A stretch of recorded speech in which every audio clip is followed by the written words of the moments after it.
This week on the show, we have got a ton of reselling news, including some dodgy updates with refunds and returns on Amazon and eBay, updates from ThredUp, the post office, Etsy, and more.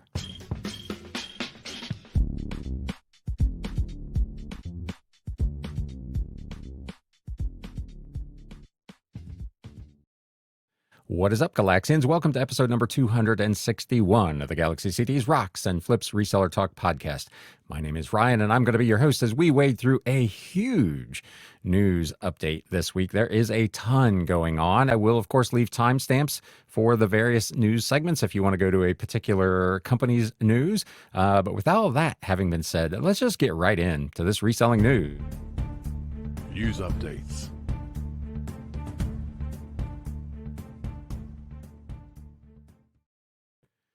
So we're going to start with eBay. They made a change that value-added resource, and I will, of course, link to these in the show notes and the video description down below, called a stealth eBay policy update that allows buyers to get advanced refunds on returns. So this is an interesting one. We talked a little bit about it I think it was last week, when there was a survey that went out about returns being free and automatic for any reason for automotive. It was a survey asking what people thought of that policy. And one of the things that was in that kind of survey was this kind of trusted buyer advanced refund thing. And there's been a little bit more come to light on this. So eBay has quietly updated their refund policies to allow some buyers to get advanced refunds before sellers receive returns, as questions remain about the existence of this trusted buyer program. Sellers have been perplexed, the article says, by recent experiences that seemingly provide certain buyers with perks, like circumventing seller-selected immediate payment required settings. That's one that has come up a couple of times. Sellers have commented that despite them having immediate payment set up, some buyers apparently are able to get around that, and they appear to be potentially in this trusted buyer program. One would think that one of the primary things that would earn you the rank of trusted buyer would be that you paid promptly, but apparently that is not the case. The existence of such a program was further bolstered by an eBay survey that was sent to buyers about that automotive parts return thing that we just spoke about, and I'm not going to recover a lot of that ground here today. But this came up on one of the message boards, one of the community posts over on eBay. Has eBay always provided a refund to the buyer before the item even gets back to the seller? I am the seller and I accept returns, this user wrote. I have an item coming back to me due to fit. The buyer just shipped it, and it seems like once it got the USPS acceptance scan, eBay gave the buyer their refund. Baffling. I didn't authorize the refund because I don't have it back yet. And they show on the screen, if you're watching on YouTube, you can see this screenshot that the verbiage from eBay says, we issued an advanced refund to the buyer for their return, but nothing was deducted from your funds. That's key. They are not deducting from your seller funds. The eBay apparently is footing the bill, at least initially, for this kind of refund in advance. Once you receive the item, you can confirm the refund amount you'll send. That is really interesting. So they show the full amount on the screen, the item subtotal, the shipping, the tax, and eBay's advanced refund, which was essentially the total price minus fees.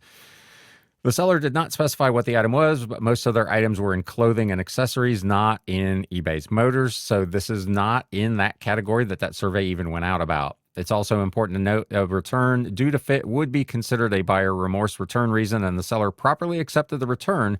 So this wasn't a scenario where a forced refund would be due through the eBay money-back guarantee claim or a chargeback. So instead, it appears, according to this article, that eBay has simply taken it upon themselves to provide an upfront refund for the buyer with no prior notice to or input from the seller. Digging deeper revealed that eBay made a stealth change to the refund policy sometime in the last few months to allow for this possibility, but there was no announcement. The eBay policy said, I'm just going to read kind of the update here if I can find it real quick. eBay may sometimes issue a refund to your buyer on confirmation the return is on its way. When this happens, we'll wait until the item is back with you before deducting the amount from you. This doesn't impact your protections as a seller. Once you've inspected the item, you can complete the refund process from the return details and close the return. If you don't send the refund at all in the time frame provided in the return details, will automatically deduct the amount from your total of your available or processing funds. Unfortunately, the article continues, April was the last archive of this page, so it's impossible to know exactly when it was changed, but since we're now just starting to see reports from Seller about it, it's probably a fairly recent update. Importantly, again, eBay says this change will not impact seller protections, so in theory, sellers should still be able to deduct up to 50% if an item is used or damaged by the buyer and should still have neutral and negative feedback removed if they choose to deduct from the refund for that reason. However, it's not clear how this is going to work in practice, which is why I called this in the intro a bit of a dodgy one. If the buyer has provided a full refund in advance and the seller completes the process with an allowed deduction once the item is actually received, does eBay then let that buyer keep the full amount and just eat the difference themselves, or will that difference be taken back from the buyer? It is not clear, apparently, in the policy, and the writer of this article could not find any information that indicated one way or the other. If it's taken back from the buyer, they point out, that sounds like a recipe for all kinds of problems, including possibly running afoul of consumer protection laws and regulations, most certainly increasing chargebacks, claiming unauthorized charges. I would think it would be very difficult to provide someone with a refund of whatever the amount is, the total amount, 100% of the item, and then the actual seller says, hey, you know what, this thing came back and it's out of the package or it's damaged or whatever, and they want to give then a less refund. For eBay to then go back on the buyer and recharge them for an amount seems sketchy, dodgy. We'll stick with that word once again. So far, eBay has not responded to requests for comment about the existence of a trusted buyer program or what the criteria may be or how it will work in the case of these returns. So that is issue number one of the dodgy refund and returns. The other one we'll cover in the Amazon news here in a few minutes. But let me know in the comments if you're listening on Spotify or if you're watching on YouTube, what you think of this. I guess if it's not initially coming out of my funds, I don't probably care. But I'm skeptical about how it's going to work if I decide to only provide a partial refund. If eBay will side with me and allow me to do that, or if they will just take the full amount from my funds regardless of what I'm trying to do.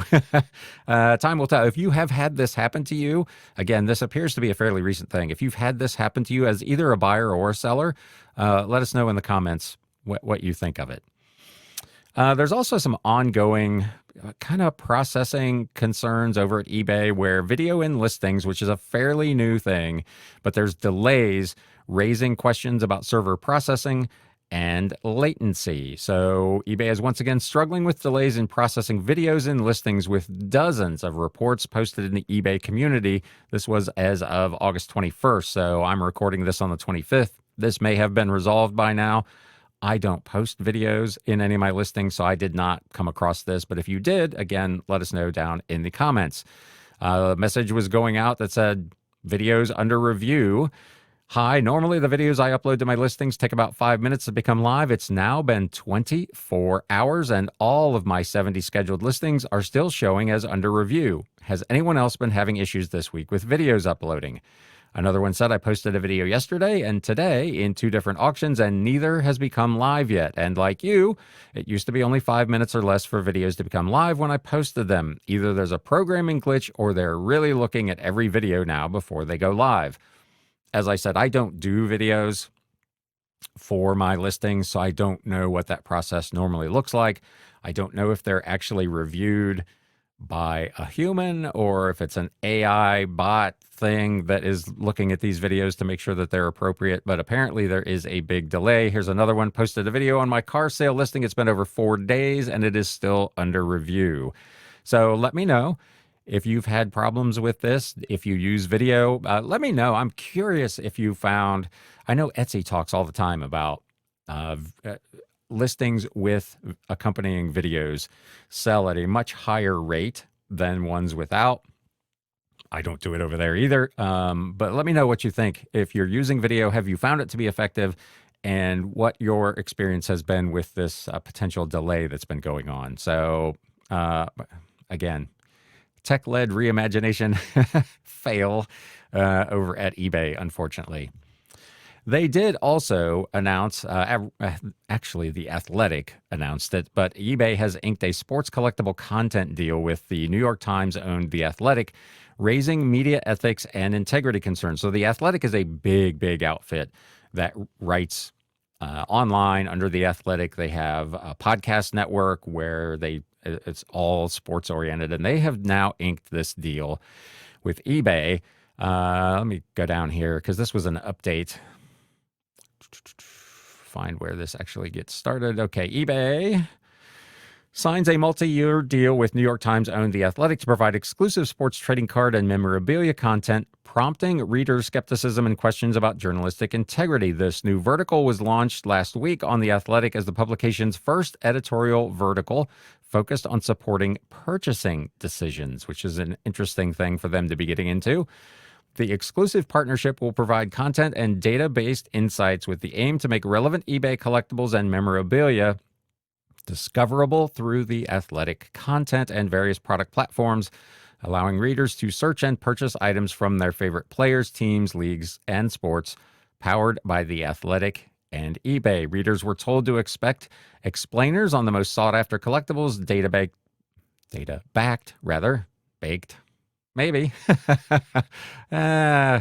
Data-backed insight stories and news and analysis of the latest trends with The Athletic promising to provide trustworthy recommendations and guidance from knowledgeable collectors and industry experts. Some are a bit skeptical that The Athletic can maintain their editorial independence and journalistic integrity while engaging in a clearly financial beneficial tie-up with eBay.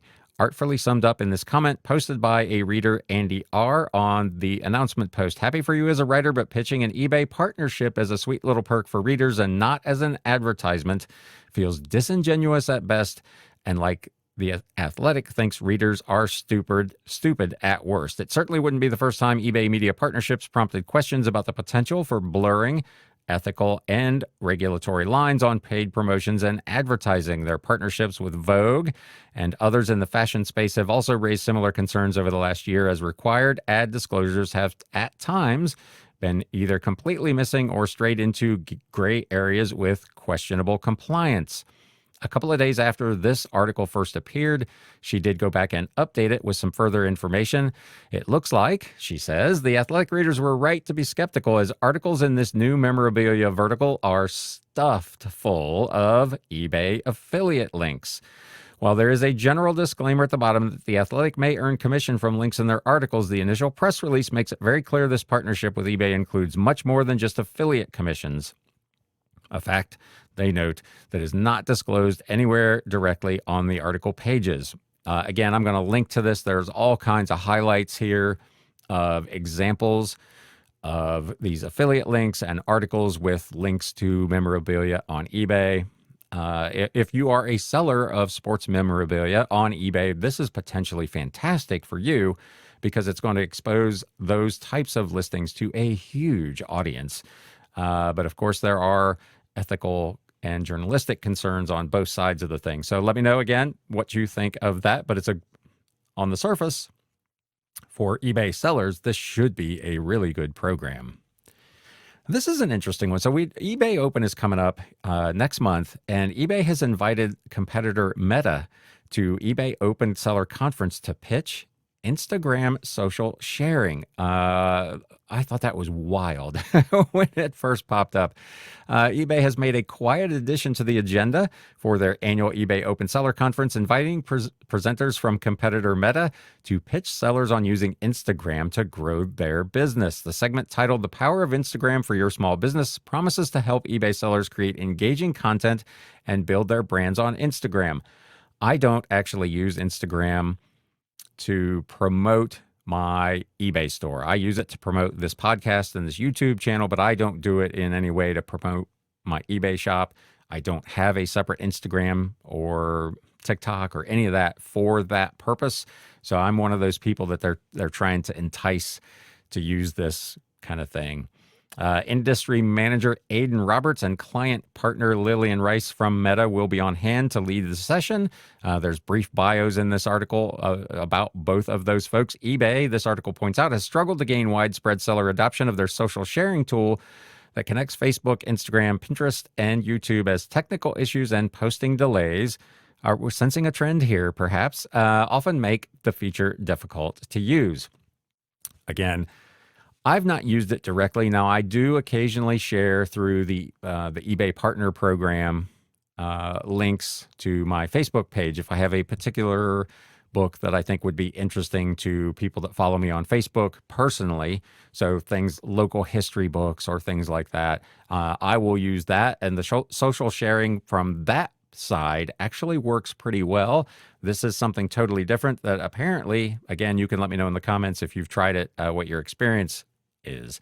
There's also, they note, little incentive for sellers to use the tool since eBay reneged on previous promise back in 2021 to reduce final value fees on sales made through social media sharing, an idea that Etsy was only too happy to steal once eBay abandoned it. So again, let me know what you think of that, of them inviting a competitor in to eBay Open to talk about using their service. Again, you can sell on Instagram. I don't do it. If any of you do, let me know what you think of selling over there. But this is a weird one to invite really a direct competitor to your biggest seller event of the year to talk about how their platform supposedly can help you. Wild. And hopefully they can fix it and make it work. If you use social media to promote your shop, that tool would be fantastic if it worked like it's designed to, but apparently, as they are indicating, it does not. This last little bit on eBay, reject lowball eBay offers at your peril. This is over on e-commerce bites. This was a kind of an editorial. Making lowball offers on eBay can offend sellers, but sellers may face more than annoyance if they decline offers. Apparently, some bargain hunters don't take rejection well, as an eBay seller explained in a recent YouTube video. A buyer made an offer on an item that was 40% off his asking price. The seller refused, and the buyer ended up buying the item at full price. But that, my friends, was not the end of the story. The buyer then proceeded to leave a neutral feedback for the seller, stating communication was one way, had to push to get a response. Even then, the response did not offer any options. In the video, the seller explained the steps he took to try to get the feedback removed. As we've talked about, going clear back to the spring, eBay says they're trying to make it easier to get feedback removed. And here's another case where they were not accommodating to that. They did not remove the feedback. Lo and behold, he received another lowball offer that was 83% off his item's asking price. Side note, I talked about in the live video that I did last week that I set minimum acceptable offers, and any of these lowball offers, I just don't see. This is nothing but bad. No good. You are never going to please someone who sends you an offer for 83% off of your item. Even if you give it to them for 50% off, which you probably don't want to do anyway, they're not going to be happy, and they are going to probably do what this person did and leave neutral or negative feedback because they had a bad experience. So I set a minimum acceptable offer, and I just don't deal with these lowball offers at all. I know a lot of you choose to not do it that way, but this is the exact use case of why I do it. He checked the buyer's feedback left for others and learned that they had left different seller a negative feedback with the following comment: seller offered best offer, but refused everything I offered. I have gotten messages from people who have clearly tried to lowball me and gotten the auto decline 3 or 4 times and sent me a nastygram saying, why have best offer if you're not going to accept any offers? And I politely send them a message back saying that I have a minimum acceptable offer that I'm willing to sell it for, and they clearly have not reached that threshold. And then I block them. Going back to another live video that I did 2 months ago about when I choose to block people. Even if we then were to subsequently agree on a price, I feel like that is going to be a bad experience for me as a seller, and I'm not interested in dealing with it. So I just, am I cutting my nose off to spite my face? Maybe. I'm maybe losing some sales doing it that way, but the peace of mind that I have not having to deal with this kind of nonsense, for me, makes it absolutely worthwhile.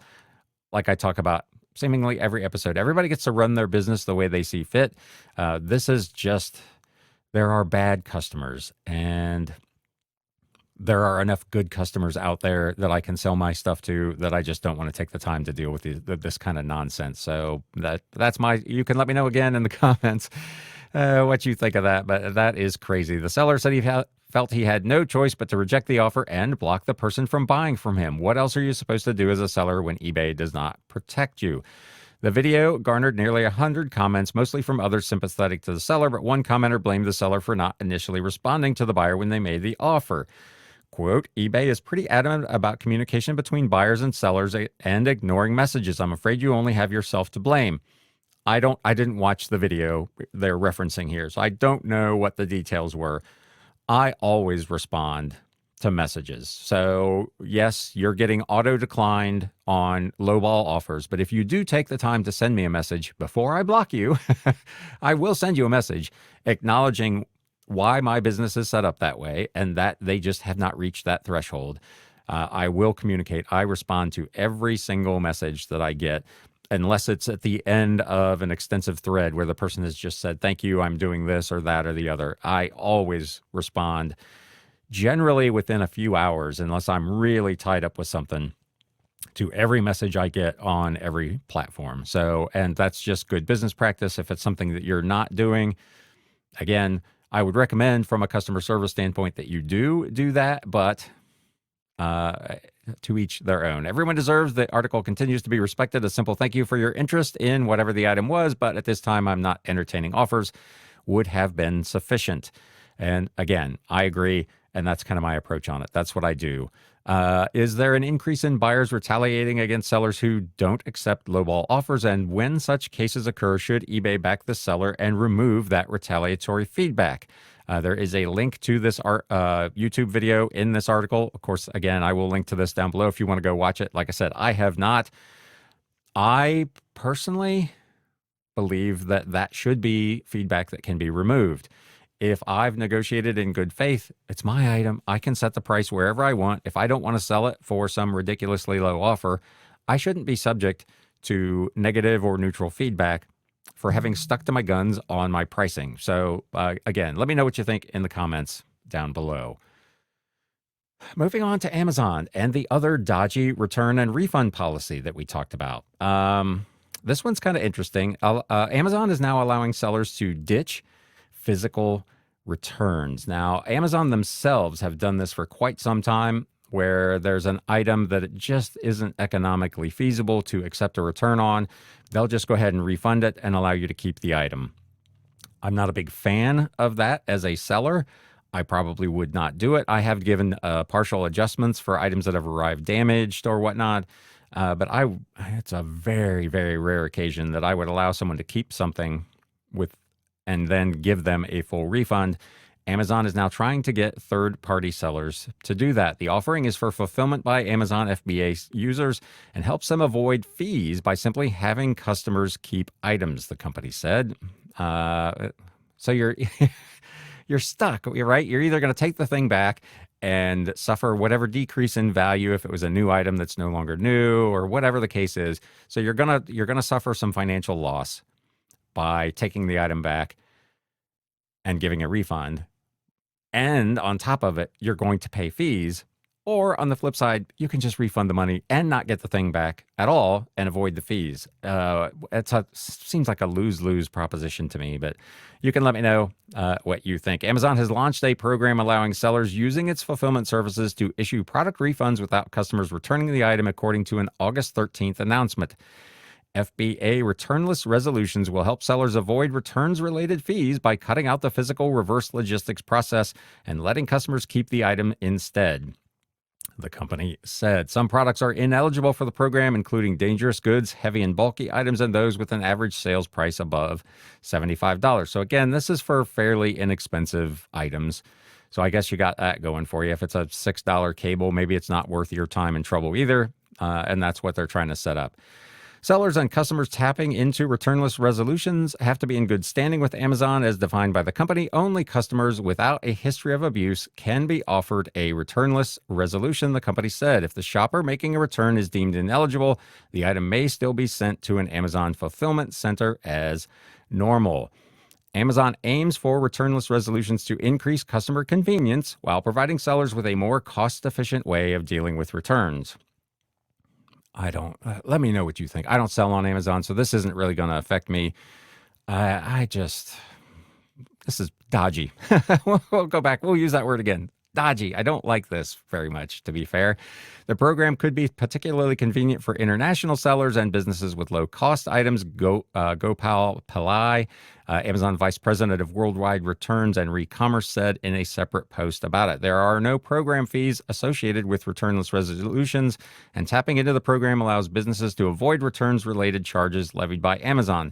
The company, they note, is raising its fee structure as return logistics costs grow. For example, the company expanded its return processing fee on June 1st for products with high return rates, excluding apparel and shoes. Amazon said the charge covers the operational costs of returns while reducing waste. Amazon is one of the companies rolling out keep at returns options that cut out the often expensive reverse logistics process entirely. The tactic, as we've pointed out, is particularly common for lower value items, according to a 2023 report from GoTRG, who is a returns management solutions provider. Walmart Marketplace actually does this as well. Let me know what you think. I think it's pretty clear. I'm not a fan, but I don't sell over there, so this won't affect me. But you take these two, the eBay thing that we led with today, and this one, you can kind of see the direction these platforms are going. As we talk about pretty regularly as resellers, going way, way, way to the extreme in trying to make things easy and beneficial for the customer at the expense of the seller. So I will appreciate hearing what you think of that. Continuing, moving over to Etsy, they are tweaking gift mode in their newest August 2024 update. The update roundup for August contains some important tweaks and changes to gift mode features like teaser videos and messaging setting as sellers start prepping for the Q4 holiday rush. Here's what they're saying about what they're changing. Improvements to fulfilling gift orders. In January, we launched Etsy Gift Teaser to all buyers globally, opening up more possibilities for last-minute shoppers to purchase extra special gifts from sellers like you. Over the last few months, we've continued to improve the gift shopping experience through gift teaser video messages and themes and the expansion of gift mode to all global markets. We heard your feedback about gift orders. We're making a few changes to the seller experience that will make fulfilling these orders more seamless and efficient. Clarifying the note to seller field. Gift buyers are 4 times as likely to use the note to seller field than a non-gift buyer, and often will use it to ask you to add a gift note, even when you don't offer it. We're updating the note to seller copy in the cart and checkout to better clarify to buyers where gift messages should be entered. So that's seems like a no-brainer and a good move. I like it.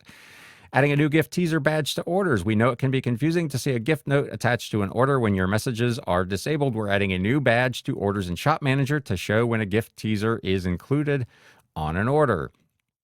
Alerting you of a gift teaser added post-purchase. We'll be making a change that allows buyers to add a gift teaser post-purchase. When that happens, we'll badge the order in Shop Manager with the 3 gift badges. Updating and enabling disabling messages. We've updated the messaging and shop options to make it clearer to enable or disable offering gift messages with purchases. I'm selling mostly old books. I don't think they're big gift items. Once in a very great while, I'll get a note on it that says that it's a gift, but I don't include gift notes. I don't add any of this kind of stuff. You can let me know what you think of these changes in the comments down below, but this is not something that's going to affect my business one way or the other. Gift teasers were introduced earlier this year, along with gift mode. AI-powered gifting discovery is part of Etsy's efforts to be the go-to site to find the perfect present for any occasion. So that's what's going on over at Etsy this week.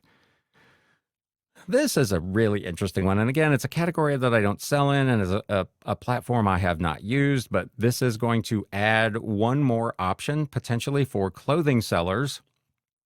and make the landscape potentially even more competitive for firms like Poshmark, I suppose. In particular, ThredUp is beta testing direct listing peer-to-peer selling.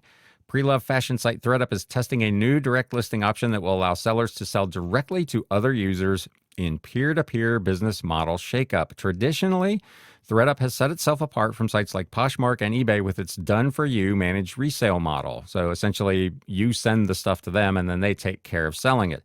This new offering will go head-to-head with those competing marketplaces, putting users in the driver's seat to list, sell, and ship directly to buyers. This article points out that details are sparse and interested sellers must sign up for a wait list at this time. ThredUp says there will be no selling fees. Again, interesting. The landscape continues to try to move in that direction, at least to start. It's unclear whether there will be fees to receive payouts and or if fees will be passed on to buyers, as some competitors have done. So we've talked about this for the last several months.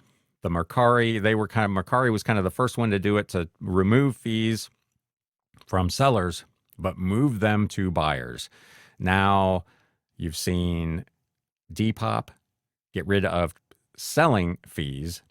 They still charge the seller transaction fees on the credit card processing, but they also moved fees over to the buyer. So here's one where it's still a little vague how it's going to go, but at least initially it looks like no fees to sellers. Direct listing beta. Interested in listing items for yourself on ThredUp and keeping all the earnings? Here's how it works. Create your listing, take photos of your items, add the brand, size, quality, price, and any special details. Your item stays listed until it sells or you unlist it. Ship to the customer. Once your item sells, use the prepaid shipping label sent via email. So they're going to send you a shipping label, earn credit to shop or cash out. There are no selling fees, so what you earn is yours to keep for all items listed yourself. ThredUp, again, has not made any official announcement about direct listing yet, but the new feature was spotted by Danielle Vermeer, the founder of the thrifting app Teleport. She posted it over on X. So interesting times over at ThredUp. One of their spokespersons said, ThredUp revolutionized the selling experience for thrifters when we pioneered the clean out kit more than a decade ago. As innovators in the resale industry, we're always exploring new ways to offer the most convenient and rewarding selling experience for everyone. So that is big news from ThredUp. Last bit of news this week, ongoing stuff at the United States Postal Service. We talked about not too long ago that they are putting off until 2025 their ongoing consolidation of their regional facilities. They've decided to slow that down a little bit. But on the heels of that, they have now proposed more changes that they say will save them $3 billion per year, starting as early as next year. But as you can imagine, it involves closing more centers. The United States Postal Service wants to save $3 billion annually on changes that reflect its greater reliance on streamlined regional networks while retaining local mail delivery times of 1 to 3 days and allowing customers to track some delivery schedules with greater precision. So they're trying to build this as an improvement, which, I mean, I guess that's good marketing, but I'm not sure that it is. They say election mail won't be affected because this won't go into effect until after the election, so you don't have to worry about that if you're a vote by mail person. The proposal, which was announced on Thursday, would adjust mail delivery times while maintaining a commitment to a maximum 5-day delivery for the flagship Ground Advantage program nationwide and a maximum 3-day delivery for local first-class mail. As we've talked about, it was probably, 3 or 4 weeks ago, depending on the part of the country you're in, some of the performance to these metrics is woefully terrible. It is. Atlanta, I know, is a big one where they're running multiple days behind. Their on-time delivery rate was sub 90%, I think, nationally. So they keep saying that these changes are going to allow them to continue to hit these targets, but they continue so far to not really hit them. I'm not experiencing personally any issues. I send out sometimes 100 packages a week, and I'm not having things delayed or lost, knock wood. It's been really, really good. So I can't complain, but the stats don't lie. Nationally, it's not been working very well. Postmaster General Louis DeJoy, everybody's favorite person, said the changes to take place next year are necessary to, quote, enable us to operate more efficiently and reliably, grow our business, and give us a chance for a viable future. After an 80% drop in first-class mail since 1997 and a corresponding growth in packages. All told, the Postal Service has amassed more than $87 billion in losses from 2007 through 2020. The proposal reflects the post office move to overhaul its processing and transportation network with an emphasis on regional hubs, something, as we've talked about, that's already beginning to take place in Atlanta, Richmond, Virginia, and Portland, Oregon. Changes to better utilize existing ground networks mean the Postal Service must adjust pickup and drop-off times between post offices and processing plants, a process that will increase the speed of some mail. Postal customers who live closer to regional hubs will see, of course, the greatest reductions in transit time for mail. This is the one that has most people up in arms. Transit times for more rural customers could grow while, they say, still falling within existing service standards. Democratic U.S. Representative Jerry Connolly, a frequent critic of changes under DeJoy, was unimpressed by the proposal. Quote, any effort to degrade service while raising prices is a recipe for a death spiral at the Postal Service. The Democrat from Virginia said in a statement, this is the second time Postmaster General DeJoy has proposed lower service standards. He might as well announce a return to delivering mail by horse and buggy. That seems a little far-fetched, but he is right. As we've talked about regularly, the price of mail, first-class stamps, media mail, package rates, they've gone up twice a year for the last 3+ years, and the service is not as fast as it was previously. They've extended their deadlines for first-class mail and for package mail, and then, as we just talked about, not hitting them on top of that. It's been a bad experience for a lot of people on both shippers and receivers of things.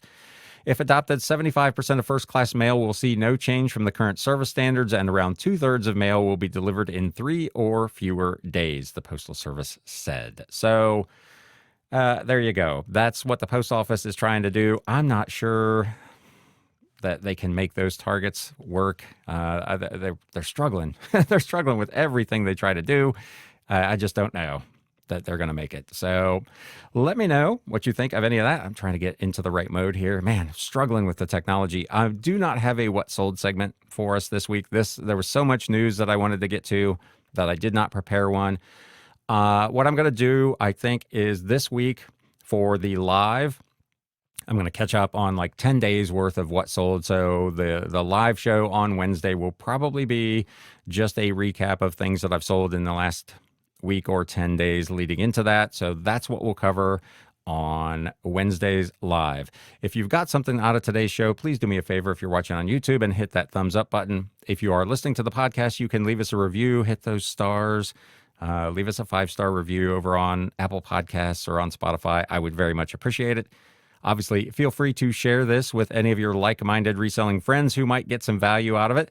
I hope everybody's doing well and having a great weekend. It is going to be a very, very hot week here. I'm not looking forward to running up and down into my 3rd floor warehouse this week, but hopefully that's going to be the last of it for a while. I normally am not one to complain about the heat, but I'm ready for some hoodie weather. You can let me know if you are as well.